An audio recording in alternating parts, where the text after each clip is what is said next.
Bismillahirrahmanirrahim. Assalamualaikum warahmatullahi wabarakatuh. Innal hamdalillah nahmaduhu wa nasta'inuhu wa nastaghfiruh wa na'udzu billahi min syururi anfusina wa min sayyiati a'malina may yahdihillahu fala mudhillalah wa may yudlil fala hadiyalah. Asyhadu an la ilaha illallah wa asyhadu anna Muhammadan abduhu wa rasuluh. Allahumma salli ala sayyidina Muhammadin wa ala alihi wa sahbihi ajma'in, amma ba'du. Puji dan syukur marilah kita panjatkan kehadirat Ilahi Rabbi, yang mana dengan rahmatnya kita senantiasa diberikan beribu-ribu kenikmatan, di antaranya nikmat iman, nikmat Islam, dan nikmat kesehatan. Salawat serta salam marilah kita limpah curahkan kepada Nabi akhir zaman, yakni Habibana wa Nabiyana wa Maulana Muhammad sallallahu alaihi wasallam, kepada keluarganya, kepada para sahabatnya, dan semoga sampai kepada kita selaku umatnya yang insya Allah mendapatkan syafaatnya di yaumil akhir. Dalam video ini, saya akan sedikit menjelaskan tentang kewajiban berdakwah yang terdapat dalam Quran Surat An-Nahl ayat 125. Melaksanakan tugas dakwah merupakan kewajiban bagi setiap muslim. Berdakwah merupakan tugas mulia dalam pandangan Allah Subhanahu wa Ta'ala, sehingga dengan dakwah tersebut Allah menyematkan predikat khairu ummah atau sebaik-baik umat kepada umat Nabi Muhammad sallallahu alaihi wasallam, dan bisa dikatakan bahwa dakwah adalah jalan hidup seorang mukmin yang senantiasa mewarnai setiap perilaku dan setiap aktivitasnya.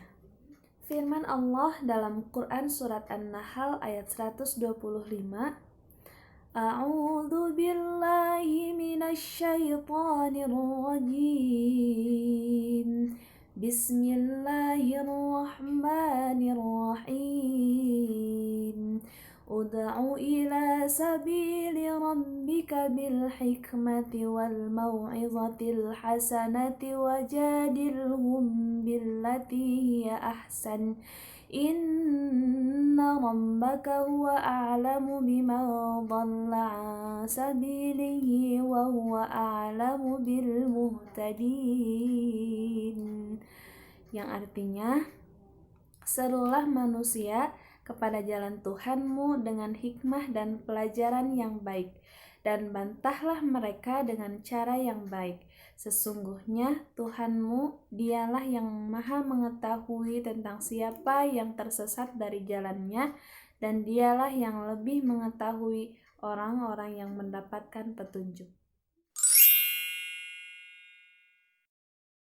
Yang pertama, pada kata ud'u, hukum tajwidnya adalah qalqalah sughra karena terdapat huruf dal berharokat sukun yang terdapat di tengah kalimat. Cara membacanya yaitu dipantulkan. Selanjutnya, ila sabili, hukum tajwidnya adalah mad tabi'i karena terdapat huruf ba berharokat kasroh bertemu ya sukun sehingga membacanya panjang 2 harokat.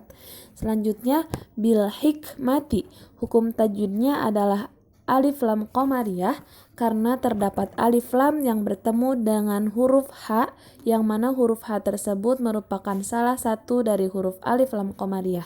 Cara membacanya yaitu jelas. Selanjutnya, wal mau'izatil hasanah. Di sini terdapat huruf wawu disukun, yang sebelumnya terdapat huruf yang berharokat fathah, yang mana hukum tajwidnya adalah mad layin. Cara membacanya yaitu diayunkan. Selanjutnya, pada kata wajadilhum billati terdapat mim sukun bertemu dengan ba, maka hukum tajwidnya adalah ikhfa syafawi, dibaca dengung dan ditahan 2 harokat. Selanjutnya, pada kata inna terdapat nun ditasydid, hukum tajwidnya adalah gunnah, dibaca dengung dan ditahan 2 harokat. Selanjutnya, bima dhalla, hukum tajwidnya adalah ikhfa. lebih tepatnya ikhfa awsat, karena terdapat nun sukun bertemu dengan huruf dhad, dibaca samar dan dengung. Dan yang terakhir, wa huwa a'lamu bil muhtadin. Bil muhtadin, hukum tajwidnya adalah mad arid lis sukun, karena terdapat huruf mad yang jatuh sebelum huruf yang diwaqaf, dibaca panjang 2-6 harokat.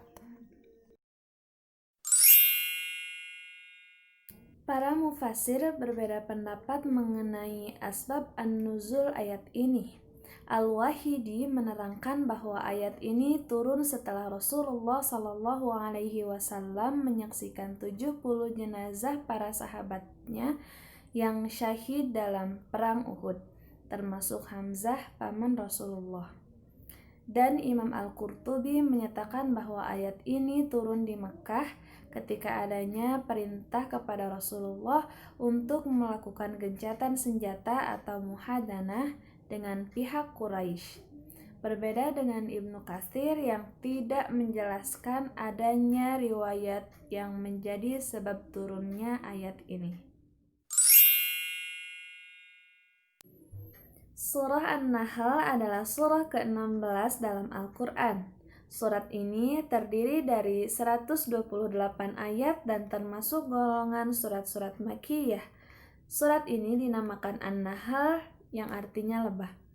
Quran Surah An-Nahl ayat 125 ini merupakan ayat yang sudah tidak asing lagi dengan keseharian umat Islam, karena ayat ini merupakan dalil andalan dalam menyebarluaskan Islam ke seluruh penjuru. Dalam ayat ini, Allah memberikan pedoman kepada Rasul-Nya tentang cara mengajak manusia ke jalan Allah. Dalam tafsir Jalalain, jalan Allah di sini maksudnya adalah agama Allah. Allah Subhanahu wa Ta'ala meletakkan dasar-dasar dakwah untuk pegangan bagi umatnya di kemudian hari dalam mengemban tugas dakwah. Yang pertama, Allah memerintahkan agar seruan dakwah itu dilakukan dengan hikmah. Maksudnya dakwah dengan ilmu pengetahuan yang berkenaan dengan rahasia, faedah, dan maksud dari wahyu ilahi dengan cara yang disesuaikan dengan situasi dan kondisi agar mudah dipahami oleh umat. Yang kedua, Allah memerintahkan agar dakwah itu dijalankan dengan al-mau'izatil hasanah, yakni dengan pengajaran yang baik, lemah lembut, dan menyejukkan, sehingga dapat diterima dengan baik. Dan yang ketiga, disebutkan dalam tafsir Ibnu Katsir, dan jika orang-orang itu mengajak berdebat, maka bantahlah mereka dengan cara yang baik. Dan yang terakhir, sesungguhnya Allah lah yang mengetahui tentang siapa yang tersesat dari jalannya, dan Allah lah yang maha mengetahui orang-orang yang mendapat petunjuk. Jadi kesimpulannya adalah tugas kita sebagai seorang muslim adalah dakwah, yang mana dakwah tersebut harus disampaikan dengan hikmah, dengan pelajaran atau cara yang baik, dengan kelemah lembutan dan menyejukkan, sehingga dakwah kita dapat diterima dengan baik oleh umat. Dan apabila terjadi perdebatan, maka bantahlah dengan cara yang baik, yang tidak menimbulkan perselisihan di antara umat. Sekian dari saya, mohon maaf atas segala kesalahan. Syukran ala istimaikum. Wallahul muwafiq ila aqwamit thoriq.